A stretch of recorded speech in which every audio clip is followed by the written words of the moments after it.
آج جو دنیا میں سیاسی حالات ہیں، دنیا برائی کو اچھائی کہہ رہی ہے اور اچھائی کو برائی کہہ رہی ہے۔ ساری دنیا کو معلوم ہے کہ اس جنگ میں صحیح کون ہے اور غلط کون ہے۔ ساری دنیا کو 2 اور 2 4 کی طرح معلوم ہے یہ بات، لیکن دنیا کی وہ عظیم طاقتیں جو صبح و شام ہمیں تہذیب سکھاتی ہیں، ہمیں دہشت گرد کہتے ہیں، ہمیں دنیا کا امن خراب کرنے والا کہتے ہیں، بار بار ہمیں تانا دیتے ہیں کہ اسلام تلوار سے پھیلا ہے، بار بار ہمیں دہشت گرد اور چیکنگ کتنی ہوتی ہے۔ جو کوئی پاکستانی یا کوئی مسلمان جاتا ہے ان کنٹریز میں، کتنی زیادہ چیکنگ ہوتی ہے۔ آپ 40-50 سالوں کی تاریخ اٹھا کے دیکھو، آپ کو پتا چلے گا کہ یہ بڑی طاقتیں کیسے دنیا کی آنکھوں میں دھول جھونکنے کی کوشش کرتی ہیں۔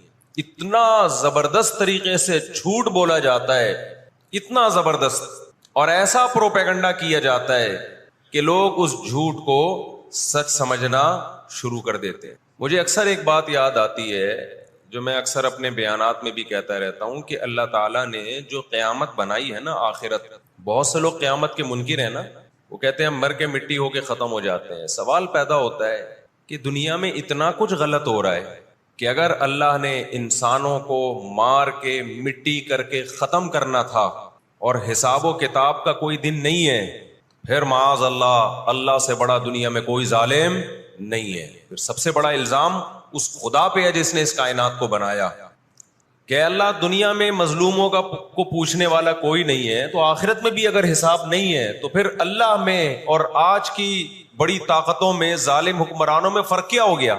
بتاؤ دنیا میں پورا حساب ہوتا ہے کیا؟ بولو بھائی، ہوتا ہے کیا دنیا میں پورا حساب؟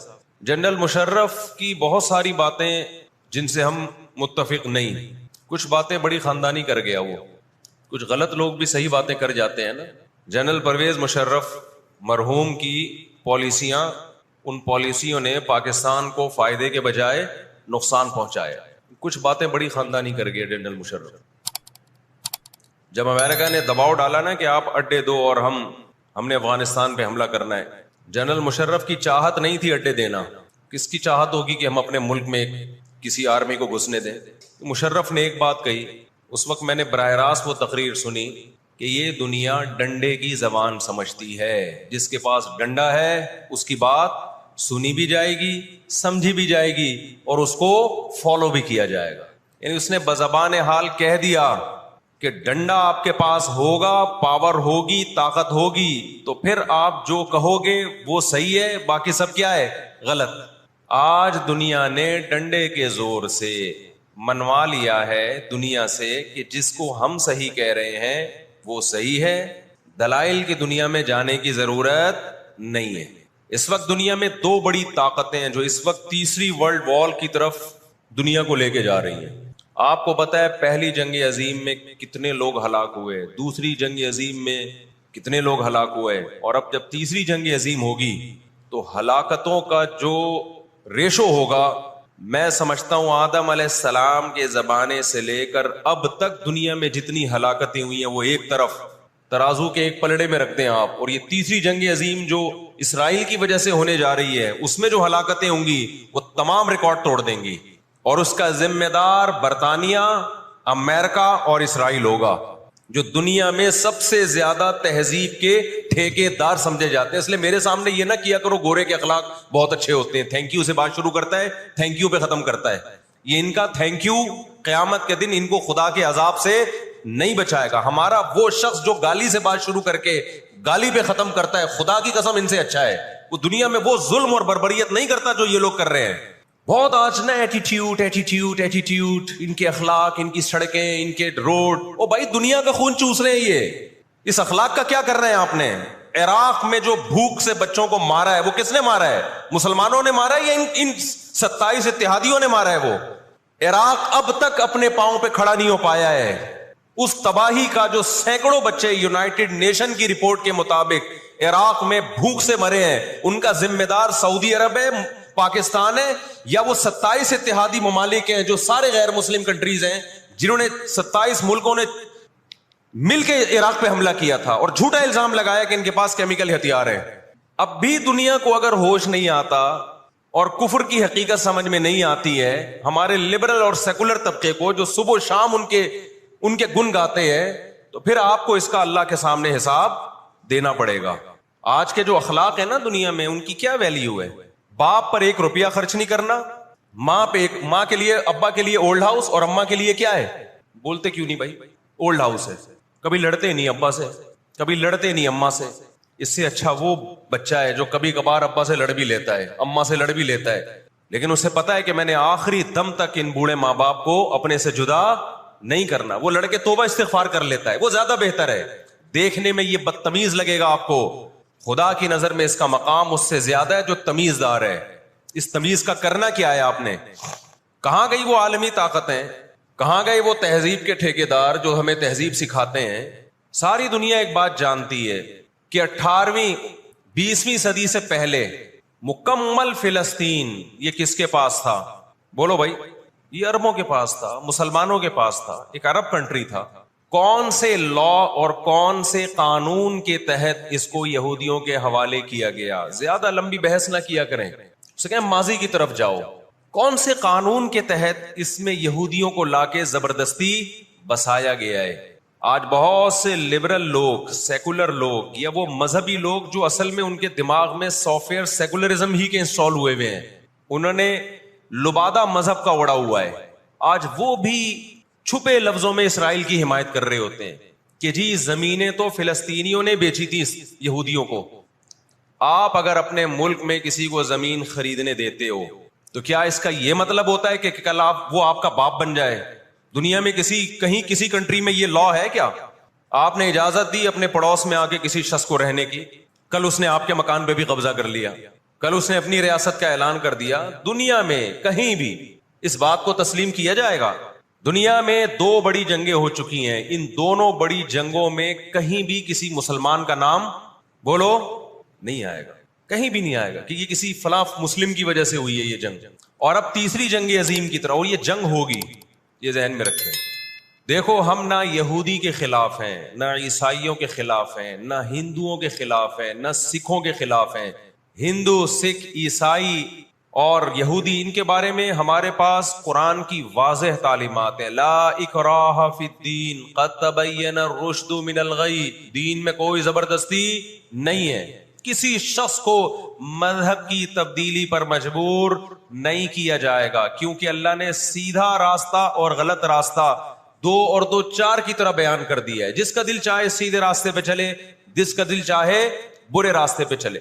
قرآن نے یہ بھی واضح کر دیا کہ آپ کسی پر زبردستی نہیں کر سکتے, تلوار کی زور سے کسی کو اسلام میں داخل نہیں کر سکتے. اے اللہ, ہم نے ان غیر مسلموں سے سلوک کیسا کرنا ہے یہ بھی قرآن نے بیان کر دیا. لا ينهاكم الله عن الذين لم يقاتلوكم في الدين ولم يخرجوكم من دياركم ان تبروهم. 28واں پارہ. جو بھی غیر مسلم ہے, چاہے وہ یہودی ہو, چاہے وہ عیسائی ہو, چاہے وہ ہندو ہو, سکھ ہو, بدھسٹ ہو, اللہ فرماتے ہیں اللہ تمہیں ان سے اچھے سلوک سے منع نہیں کر رہا, بلکہ اچھے سلوک کا اللہ تمہیں حکم دے رہا ہے. ہمارے نبی صلی اللہ علیہ وسلم جب کوئی یہودی بیمار ہوتا اس کی بھی عیادت کے لیے اسی طرح جایا کرتے تھے جیسے کسی مسلمان کی عیادت کے لیے جاتے. ہمارے نبی کی زوجہ ایک یہودی خاندان سے تھیں, وہ اپنے یہودی خاندان کو ہدیے دیا کرتی تھیں.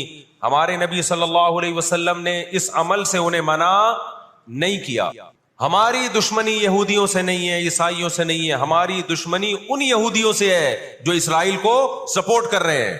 آپ اگر قرآن اٹھا کے دیکھیں, اللہ تعالیٰ نے اپنے محبوب ترین پیغمبر موسیٰ کلیم اللہ وقربناہ نجیہ, جن کے بارے میں قرآن کہتا ہے وہ پیغمبر جن کو کوہ طور پہ بلا کے میں ان سے سرگوشیاں کیا کرتا تھا, اس پیغمبر کو اللہ نے اس قوم کی طرف بھیجا.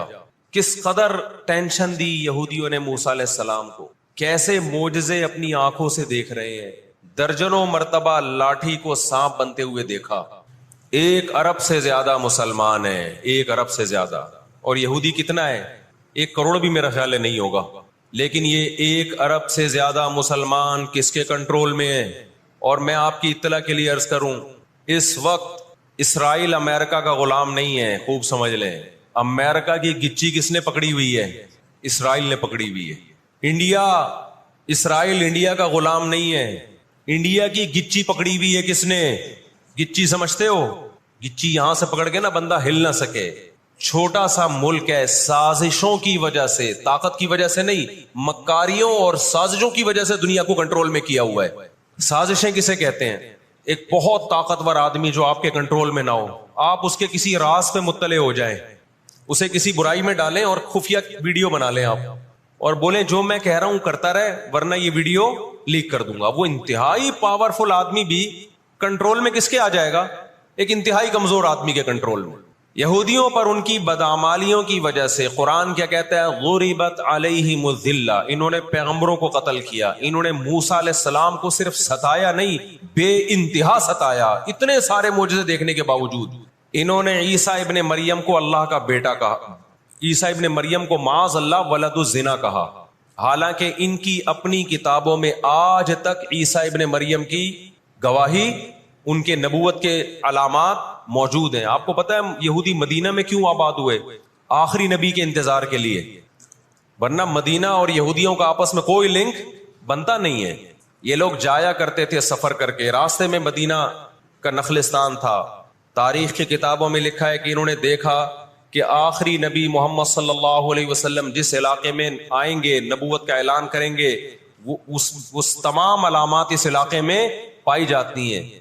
لیکن نبی صلی اللہ علیہ وسلم کے دنیا میں آنے کے بعد جیسے انہوں نے اپنی کتابوں میں عیسیٰ ابن مریم کا تذکرہ ہونے کے باوجود ان کا انکار کیا حسد اور جیلیسی کی وجہ سے، اسی طرح انہوں نے محمد صلی اللہ علیہ وسلم کی نبوت کا انکار کیا. قرآن کہتے ہیں اس کی بیس بھی کیا تھی؟ حسد اور جیلیسی. دیکھو اللہ کا قاعدہ ہے کہ دنیا میں جو حد سے زیادہ آگے نکلنے کی کوشش کرتا ہے نا اپنی اوقات سے زیادہ، حق علی اللہ الا یرتفع شیء الا وضعہ. نبی صلی اللہ علیہ وسلم نے فرمایا اللہ نے اپنے اوپر یہ بات لازم کر لی ہے کہ جو چیز بھی حد سے آگے نکلے گی اللہ اس کو زمین پہ گرا دے گا. آج بھی آپ نے دیکھا ہوگا نا بہت سے لوگ ہر وقت میں کرتے کرتے تکبر سے دماغ خراب ہونے لگتا ہے. اللہ کی قدرت حرکت میں آتی اور اللہ ایک ہی دفعہ میں نیچے پٹکتے ہیں اس کو. نبی صلی اللہ علیہ وسلم نے فرمایا اللہ تعالیٰ کہتے ہیں الکبریاء ردائی، تکبر میری چادر ہے، جو مجھ سے اس چادر میں شرکت کی اور الجھنے کی کوشش کرے گا میں اس کو رسوا کر دوں گا. یہی 100% یہ معاملہ اللہ نے یہودیوں کے ساتھ کیا ہے. یہ لاڈلی قوم تھی، اللہ نے ان میں بہت سارے پیغمبر بھیجے، موسیٰ کلیم اللہ بھیجے جنہوں نے ان کو فرعون کے تسلط سے آزاد کرایا. اتنے سارے معجزے دیکھنے کے بعد جب ان کو حکم ہوا اللہ کی راہ میں جہاد کرو تو انہوں نے کیا کہا؟ اذهب انت وربك فقاتلا انا هاهنا قاعدون. اے موسیٰ تو اور تیرا رب جا کے لڑ، ہم یہیں بیٹھ کے تماشا دیکھ رہے ہیں. اللہ نے کیا کیا ہے؟ ابراہیم علیہ السلام کے جو دو بیٹے تھے نا، ایک اسماعیل اور ایک اسحاق، تو اللہ نے نبوت کہاں شفٹ کر دی؟ اسماعیل علیہ السلام کی اولاد، کہ اب جو آخری پیغمبر آئے گا وہ اسحاق علیہ السلام کی اولاد میں نہیں ہوگا، وہ بنی اسرائیل میں سے نہیں ہوگا. اسرائیل یعقوب علیہ السلام کا لقب ہے، یعقوب علیہ السلام کی اولاد میں نہیں ہوگا. وہ کس کی اولاد میں ہوگا؟ اسماعیل علیہ السلام. ان کے اندر دو بیماریاں، ایک حسد کہ فلاں کو نعمت کیوں مل رہی ہے، اور ایک دنیا سے محبت. قرآن کہتا ہے یود احدہم لو یعمر الف سنہ، ان میں سے ہر شخص چاہتا ہے کہ کم سے کم اس کی عمر کتنی ہونی چاہیے؟ 1000 سال. اور مسلمان دنیا سے محبت نہیں کرتا. تو آپ بتاؤ دو ایسی قوموں کا مقابلہ ہو کہ ایک زندہ رہنے کے لیے لڑ رہی ہو اور ایک موت کے لیے لڑ رہی ہو، تو فتح کس کو ملے گی؟ جو موت کے لیے لڑتا ہے. پہلے حضرت عیسیٰ علیہ السلام کا انکار کیا، اللہ نے عیسیٰ علیہ السلام کو ماں کی گود میں زبان دی کہ میں ولد الزنا نہیں ہوں. انہوں نے وہ معجزے اپنی آنکھوں سے دیکھے، مگر کیوں نہیں مانا؟ اس لیے کہ اپنی چودراہٹ جا رہی تھی. جب مذہبی چودراہٹ انسان میں آتی ہے نا وہ بہت خطرناک ہوتی ہے، کیونکہ مذہب میں عزت بہت ملتی ہے. ہم نے بڑے بڑے علماء سے سنا تبلیغ میں عالم کے لیے 1 سال رکھا ہوا ہے، غیر عالم کے لیے نہیں رکھا ہوا. میں جب اپنے شیخ سے بیعت ہوا تو مجھے انہوں نے بہت سارے معمولات بتا دیے کہ یہ ذکر اتنے لمبے چوڑے. میں حیران تھا کہ وہ فلاں بیعت ہو کر گیا ہے، اس کو تو کم معمولات بتائے، ہم تو مولانا ہیں. تو ہمارے شیخ نے کہا کہ عالم کے بگڑنے کا اندیشہ عامی آدمی کے بگڑنے سے بولو زیادہ ہے. عزت بھی ملتی ہے جب علم ہوتا ہے، شہرت بھی ملتی ہے، عزت، شہرت، دولت، یہ تین چیزیں انسان کی کھوپڑی کو کیا کرتی ہیں؟ بولو، خراب. تبھی تزکیہ نفس جو ہے نا، تزکیہ نفس، جس کے پاس بھی علم ہے، آج یوٹیوب پہ بہت سے اسکالرز ہیں، ادھر ادھر سے علم حاصل کر لیا، کسی بزرگ سے باقاعدہ تعلق قائم کر کے اپنا تزکیہ نہیں کروایا، تو وہی علم ان کا گمراہی کا پھیلانے کا ذریعہ بن جاتا ہے. قرآن کیا کہتا ہے؟ ان لوگوں میں انا پیدا ہو گئی، ہم نے ان کو علم، یہودیوں کو علم پر بھی دنیا کا علم بھی دیا، دین کا علم بھی دیا، اور داؤد اور سلیمان علیہ السلام کے ذریعے دنیا میں ان کی خلافتیں قائم ہوئی، تو بجائے اللہ کے شکر گزار بننے کے تکبر سے کھوپڑی آؤٹ ہونا، بولو، شروع. اللہ سے کوئی نہیں لڑ سکتا. جب تکبر آئے گا آپ کے اندر، بجائے اس کے کہ آپ اللہ کا شکر ادا کرو. بہت بڑے حصے پر یہودیوں نے حکومت کی ہے، ایسے ایسے پیغمبر اللہ نے یہودیوں کو دیے جو نہ عیسائیوں کے حصے میں آئے نہ مسلمانوں کے حصے، یعنی کثرت کے اعتبار سے اتنے زیادہ.